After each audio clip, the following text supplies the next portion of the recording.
Video शुरू करने से पहले अब सबसे रिक्वेस्ट है, अब हमारा चैनल सब्सक्राइब कर लें, बेल आइकन दबा दें, वीडियोस को लाइक कर दें। मसीह अलैहिस्सलाम की बायोग्राफी एक अहम और गहरा मौज़ूआ है जो मुख्तलिफ मजहबी किताबों में मुख्तलिफ जावियों से बयान की गई है। यहाँ उनकी ज़िंदगी के अहम पहलुओं का खलासा पेश किया जा रहा है। पीट्स पैदाइश। हज़रत ईसा अलैहिस्सलाम की पैदाइश तकरीबन 4 कबल मसीह में फ़िलिस्तीन के शहर बीत लहम में हुई। उनकी वालदा हज़रत मरियम अलैहिस्सलाम थीं, जिन्हें अल्लाह ताला ने मौजज़ाना तौर पर बग़ैर किसी इंसानी बाप के हामिला किया। हज़रत ईसा अलैहिस्सलाम की पैदाइश को ईसाइयों के यहाँ मसीही पैदाइश या क्रिसमस के तौर पर मनाया जाता है। 2. पैदाइश का मौजज़ा। हज़रत मरियम अलैहिस्सलाम की बे औलाद होने की हालत में अल्लाह ताला ने उनको एक बेटे की बशारत दी। जब हज़रत मरियम ने अल्लाह के हुक्म को तस्लीम किया तो उनकी बतन से हज़रत ईसा अलैहिस्सलाम की विलादत हुई। कुरान मजीद में भी इस वाक़ये का जिक्र मौजूद है। सूरत आल इमरान 3:45 तो 47 और सूरत मरियम 19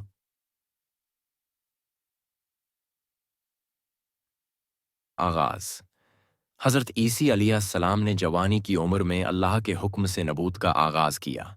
आपने बनी इसराइल की रहनुमाई के लिए अल्लाह की तरफ से किताब और हकमत का इल्म दिया। आपने लोगों को अल्लाह के रास्ते की तरफ बुलाया और उनकी इस्लाह के लिए मौजज़ात भी दिखाए। 4था मौजज़ा।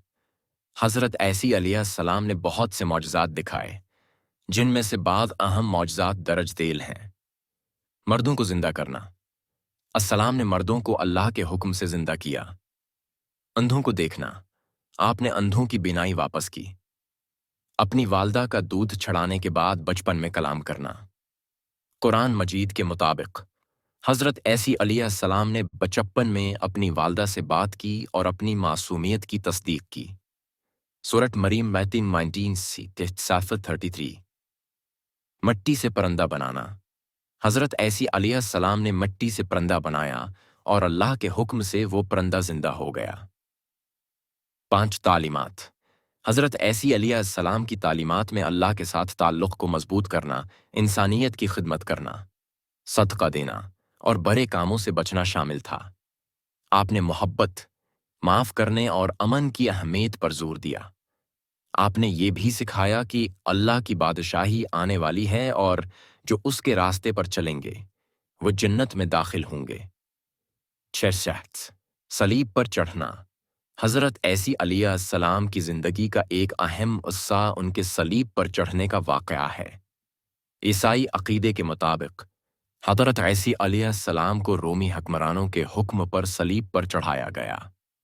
ताहिम कुरान मजीद सूरत निसा 4:1-7-5 के मुताबिक अल्लाह ने हज़रत ईसा अलैहिस्सलाम को सलीब से बचा लिया और उनकी जगह किसी और को सलीब पर चढ़ाया गया।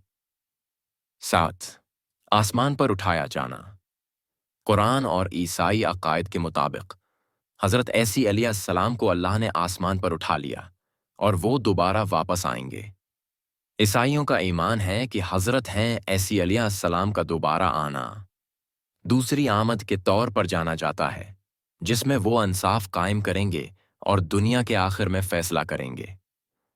8 इस्लाम का दूसरा आने का अक़ीदा। इस्लामी अक़ीदा के मुताबिक हज़रत ईसा अलैहिस्सलाम का दोबारा आना एक अहम पेशीन गोई है, जिसका तज़क्करा कुरान मजीद में भी किया गया है। सूरत ज़ख़्रफ़ 43:61 वो आखिर ज़मान में आकर दजाल को हलाक करेंगे और दुनिया में इंसाफ कायम करेंगे। 9वें मरकज़ में हैसियत।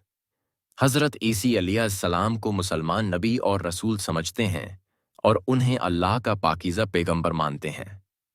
ईसाई अक़ीदा के मुताबिक वो खुदा के बेटे और इंसानों के लिए नजात दहिंदा हैं।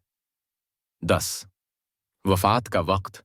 हज़रत ईसा अलैहिस्सलाम की ज़िंदगी की तारीख़ पर मुख्तलिफ आरा हैं, लेकिन मुसलमानों के मुताबिक उनकी वफ़ात न हुई बल्कि वो अल्लाह की तरफ उठा लिए गए। ईसाई अक़ीदा के मुताबिक हज़रत ईसा अलैहिस्सलाम की सलीब पर चढ़ने के बाद उनकी वफ़ात हो गई और फिर वो मर्दों में से जी उठे। नतीजा حضرت عیسی علیہ السلام کی زندگی میں ایمان، معجزات، تعلیمات اور ایک متعین مقصد شامل ہیں جو انسانوں کو اللہ کے ساتھ تعلق کو بہتر بنانے کی کوشش کر رہا تھا۔